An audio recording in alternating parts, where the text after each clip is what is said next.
Hello everyone, একটু white বোর্ডের দিকে লক্ষ্য করুন। আমি প্রথম বাক্যটা পড়ি, এখানে কিছু বাক্য লেখা রয়েছে। আমি একটা একটা করে সবগুলা পড়বো এবং এখান থেকে কিছু শেখার চেষ্টা করব। শুরু করি, চলুন। প্রথম বাক্যটা পড়ছি। I want to be invited to the party. আমি পার্টিতে আমন্ত্রিত হতে চাই। এখন আমাকে বলুন তো, আমি পার্টিতে আমন্ত্রিত হতে চাই, কিন্তু আমন্ত্রণ আমাকে করবে কে? আমি নিজে নিজেকে পার্টিতে আমন্ত্রণ করব, নাকি আমি অন্য কারো কাছ থেকে পার্টিতে আমন্ত্রিত হতে চাই? অবশ্যই আমি অন্য কারো কাছ থেকে পার্টিতে আমন্ত্রিত হতে চাই, এটা মনে রাখবেন। আমি পরবর্তী বাক্যতে যাচ্ছি। They plan to build a bridge. তারা নতুন একটি ব্রিজ তৈরি করতে পরিকল্পনা করে। এখন আমাকে বলুন তো, তারা নতুন একটা ব্রিজ তৈরি করতে পরিকল্পনা করে। এখন নতুন ব্রিজটা কে তৈরি করবে? অবশ্যই তারা তৈরি করবে এবং তারাই নতুন ব্রিজ তৈরি করার জন্য পরিকল্পনা করে। এখানে কিন্তু ব্রিজ তৈরি করার যে পরিকল্পনা বা ব্রিজ তৈরি করার বিষয়টা, এখানে কিন্তু ওই যে তারার উপরেই ডিপেন্ড, মানে দে এর উপরেই ডিপেন্ড, সাবজেক্টের উপরেই ডিপেন্ড। সো এই দুইটা বাক্যের মধ্যে আমরা দুইটা জিনিস আইডেন্টিফাই করলাম। প্রথম বাক্যে হচ্ছে কেউ একজন পার্টিতে আমন্ত্রিত হতে চায়, যে এবং এই আমন্ত্রণের বিষয়টা অন্য কারোর কাছে নির্ভরশীল। এবং দ্বিতীয় বাক্যে দেখলাম তারা একটা ব্রিজ তৈরি করতে পরিকল্পনা করে এবং এই ব্রিজটা তৈরি করার যে পরিকল্পনা বা ব্রিজ যে তৈরি করার যে বিষয়টা, এটা তাদের উপরেই ডিপেন্ড, অর্থাৎ সাবজেক্টের উপরই ডিপেন্ড। সো এখান থেকে আমরা এখন ইনফিনিটিভ আইডেন্টিফাই করি। দেখুন, প্রথম বাক্যে ইনফিনিটিভটা হচ্ছে টু বি ইনভাইটেড এবং দ্বিতীয় বাক্যে ইনফিনিটিভটা হচ্ছে টু উইল। সাধারণত ইনফিনিটিভ মানে আমরা কি বুঝি? টু প্লাস মূল ভার্বের বেস ফর্ম, এটা হচ্ছে ইনফিনিটিভ। সো ওকে, দ্বিতীয় বাক্যে টু প্লাস মূল ভার্বের বেস ফর্ম আছে, এটা ইনফিনিটিভ। কিন্তু প্রথম বাক্যে টু প্লাস বি প্লাস মূল ভার্বের পাস্ট পার্টিসিপল ফর্ম, এটা আবার কি ধরনের ইনফিনিটিভ? এটাই হচ্ছে আজকে আমাদের এই লেসনের মূল টপিক। টু, তারপরে বি আছে। আমরা জানি বি একটা অক্সিলারি ভার্ব, এটার কয়েকটা ফর্ম আছে, am is are was were. So বিটা হচ্ছে actually am is are was were এর base form. So to plus base verb, that's why এটাও ইনফিনিটিভ। ওকে, বুঝলাম। টু প্লাস মূল ভার্বের বেস ফর্ম, এখানে প্রিন্সিপাল ভার্ব রয়েছে বিল, এটাও মূল ভার্বের বেস ফর্ম। সো এটা ইনফিনিটিভ। কিন্তু এখানে মূল ভার্বের পাস্ট পার্টিসিপল ফর্ম রয়েছে ইনভাইটেড, এখানে তো এরকম কিছু নাই। হ্যাঁ, এটাই হচ্ছে আমাদের মানে টপিক এবং আমাদের আমরা যে জিনিসটা টার্গেট আজকে, এখানকার মধ্যে এই জিনিসটা লুকিয়ে রয়েছে। টু বি ইনভাইটেড, এটা হচ্ছে প্যাসিভ ইনফিনিটিভ। অনেকে হয়তো বা আজকে প্রথমবারের মতন শুনে থাকতে পারেন, অথবা অনেকে এটা আগের থেকে জানেন, কিন্তু এটা হচ্ছে প্যাসিভ ইনফিনিটিভ। আর দ্বিতীয় বাক্যের যে টু প্লাস মূল ভার্বের বেস ফর্ম, এটা হচ্ছে অ্যাক্টিভ ইনফিনিটিভ। এখন আমরা কখন প্যাসিভ ইনফিনিটিভ ইউজ করব এবং কখন অ্যাক্টিভ ইনফিনিটিভ ইউজ করব?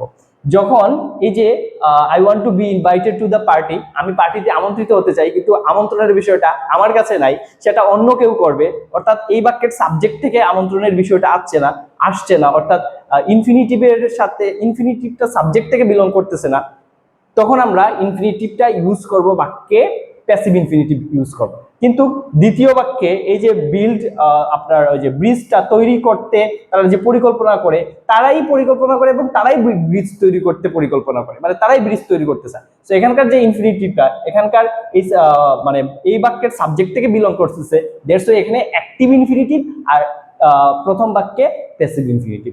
আই হোপ আপনারা বুঝতে পেরেছেন। তো প্যাসিভ ইনফিনিটিভ হচ্ছে টু প্লাস বি, তারপরে মূল ভার্বের পাস্ট পার্টিসিপল ফর্ম, যখন ইনফিনিটিভ সাবজেক্ট থেকে বিলং করবে না, বাক্যের সাবজেক্ট থেকে বিলং করবে না, তখন আমরা প্যাসিভ ইনফিনিটিভ ইউজ করব। আর অ্যাক্টিভ ইনফিনিটিভ হচ্ছে টু প্লাস মূল ভার্বের বেস ফর্ম, এটা যখন এটা বাক্যে কখন ইউজ করব? যখন ইনফিনিটিভটা সাবজেক্ট থেকে বিলং করবে। ওকে, আসুন আরো কয়েকটা উদাহরণ আমরা দেখে বিষয়টা ক্লিয়ার হয়ে যায়। The bridge is plan to be build. ব্রিজটা নির্মাণ করতে পরিকল্পনা করা হয়। এখন এই বাক্যের সাবজেক্ট হচ্ছে দা ব্রিজ, কিন্তু দা ব্রিজ তো নিজে নিজে তার তৈরির পরিকল্পনাটা করে না, বা সে তো নিজে কি করবে না, সে তো নিজেই নিজেকে বিল্ড করতে পারবে না, অন্য কেউ করবে, আমরা করব, মানুষরা করব। দ্যাটস ওয়াই এই পুরো বাক্যটাই হচ্ছে প্যাসিভ বাক্য। কিন্তু প্রথম বাক্যটা কিন্তু অ্যাক্টিভ বাক্য ছিল, কিন্তু ইনফিনিটিভটা ছিল এখানে শুধুমাত্র প্যাসিভ, কিন্তু এই বাক্যটা পুরোটাই প্যাসিভ বাক্য, এখানে প্যাসিভ ইনফিনিটিভ রয়েছে এবং পুরো বাক্যটাই প্যাসিভ বাক্য। ওকে, তারপরে we need to clean the house. To clean এখানে হচ্ছে ইনফিনিটিভ, তো আমাদের রুমটা পরিষ্কার করা প্রয়োজন।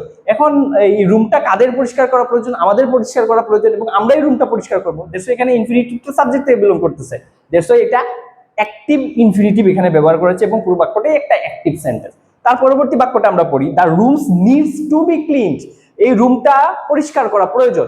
এখন রুম নিজেকে পরিষ্কার করতে পারবে না, রুমটাকে কেউ একজন পরিষ্কার করতে হবে। তো এখানে যে ইনফিনিটিভ, এটা সাবজেক্ট থেকে বিলং করতেছে না। হ্যাঁ, সো এটা আমাদের থেকে বিলং করতেছে, বাট এখানে আমরা উপস্থিত নাই, মানুষরা এখানে উপস্থিত নাই, দ্যাটস এখানে প্যাসিভ ইনফিনিটিভ অর্থাৎ টু প্লাস বি ভার্ব মূল ভার্বের পাস্ট পার্টিসিপল ইউজ করা আছে, কিন্তু বাক্যটা হচ্ছে একটা অ্যাক্টিভ বাক্য। ওকে, অ্যাক্টিভ বাক্যে কিন্তু প্যাসিভ ইনফিনিটিভ ব্যবহার করতেছি আমরা, যেমনটা প্রথম বাক্যে ব্যবহার করেছিলাম, এখানেও ব্যবহার করছি, তারপর উই নিড টু এই বাক্যে ব্যবহার করছি। পরবর্তী বাক্যটা আমরা দেখি, the house is ready to be painted, ঘরটি পেইন্ট করার জন্য তৈরি। এখন পেইন্টটা কে করবে? আমরা করব, কিন্তু আমরা তো এখানে নাই, কিন্তু এই বাক্যে কি সাবজেক্ট হচ্ছে দা হাউস, দা হাউস তো নিজে নিজে তাকে পেইন্ট করতে পারবে না, কিন্তু এই বাক্যটা একটা অ্যাক্টিভ বাক্য, কিন্তু এই জায়গাতে ইনফিনিটিভটা জাস্ট প্যাসিভ ইনফিনিটিভ ইউজ করা আছে, টু প্লাস বি মূল ভার্বের পাস্ট পার্টিসিপল। ওকে, তারপরে পরের বাক্যটা হচ্ছে খুবই ইম্পর্টেন্ট, এটা প্রসেস ডায়াগ্রামে আমরা ব্যবহার করে থাকি, রাইটিং টাস্ক 1 এর প্রসেস ডায়াগ্রামে, the liquid is sent to be stored in barrels, liquid গুলো পাঠিয়ে দেওয়া হয়েছে স্টোরে সংরক্ষণ করার জন্য, লিকুইড গুলো পাঠিয়ে দেওয়া আছে। এখন লিকুইডটা কে পাঠাইছে? লিকুইড তো লিকুইড নিজেকে পাঠায় নাই, দ্যাটস ওয়াই এটা প্যাসিভ সেন্টেন্স, পুরোটা প্যাসিভ সেন্টেন্স, কারণ প্যাসিভ ইনফিনিটিভ ব্যবহার করা আছে। তারপরে স্টোর, স্টোর কে করবে? লিকুইড কি লিকুইডকে স্টোর করবে? এই স্টোরের বিষয়টা কিন্তু সাবজেক্ট থেকে বিলং করতেছে না, এই বাক্যের অন্য কার থেকে বিলং করতেছে, কিন্তু কার থেকে বিলং করতেছে এটা এখানে উপস্থিত নাই, এবং কে এটাকে পাঠাইছে সেটাও এখানে উপস্থিত নাই, দ্যাটস ওয়াই এটা পুরো সেন্টেন্সটা প্যাসিভ সেন্টেন্স, এবং এখানে ব্যবহার করা হচ্ছে প্যাসিভ ইনফিনিটিভ। সো আজকের লেসনের আমাদের ফোকাস ছিল অ্যাক্টিভ ইনফিনিটিভ এবং প্যাসিভ ইনফিনিটিভের প্যাটার্ন বোঝা এবং তাদের ব্যবহার বোঝা। আই হোপ এগুলো আপনাদের ক্লিয়ার হয়ে গেছে এবং আপনারা বুঝতে পেরেছেন। বুঝতে কোনো কিছু সমস্যা হলে কমেন্ট বক্সে কমেন্ট করবেন, আমি বুঝিয়ে দেওয়ার চেষ্টা করব। এবং এই ধরনের প্যাসিভ ইনফিনিটিভ দিয়ে রিডিং প্যাসেজে অনেক সময় অনেক সেন্টেন্স থাকতে পারে, তো আপনি যদি প্যাসিভ ইনফিনিটিভ না বুঝেন তখন আপনার রিডিং এর ওই স্পেসিফিক লাইনটা বুঝতে অসুবিধা হতে পারে, যাতে আপনার রিডিং সলভ করতে প্রবলেম হতে পারে। আর হ্যাঁ, এই ধরনের প্যাসিভ ইনফিনিটিভ খুব বেশি আমাদের ব্যবহার করার প্রয়োজন পড়ে প্রসেস ডায়াগ্রামে। সো এই ক্লাসের মাধ্যমে, এই লেসনের মাধ্যমে আপনাদের এই ধরনের সমস্যাগুলো কেটে যাবে ইনশাআল্লাহ।